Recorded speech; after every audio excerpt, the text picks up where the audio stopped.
আগুনে পুড়ে যাচ্ছে হেক্টরের পর হেক্টর এলাকা, পুড়ছে গোটা বনাঞ্চল। আগুন নেভাতে বিমান দিয়ে ছেটানো হচ্ছে পানি। স্থানীয় সময় মঙ্গলবার আগুন নিয়ন্ত্রণে আনতে প্রাণপণ চেষ্টা চালায় যুক্তরাষ্ট্রের ক্যালিফোর্নিয়া অঙ্গরাজ্যের দমকল বাহিনী। সপ্তাহ ধরে চলা দাবানলে এ পর্যন্ত বেশ কয়েকটি স্থাপনা ক্ষতিগ্রস্ত হয়েছে বলে জানায় কর্তৃপক্ষ।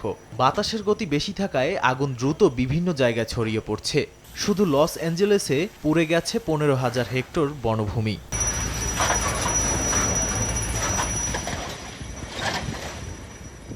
আরেক অঙ্গরাজ্য নিউ মেক্সিকোতে দাবানলের আগুনে হতাহতের খবর পাওয়া গেছে। ক্ষয়ক্ষতি ও প্রাণহানির আশঙ্কায় স্থানীয় বাসিন্দাদের নিরাপদে সরে যাওয়ার নির্দেশ দিয়েছে কর্তৃপক্ষ।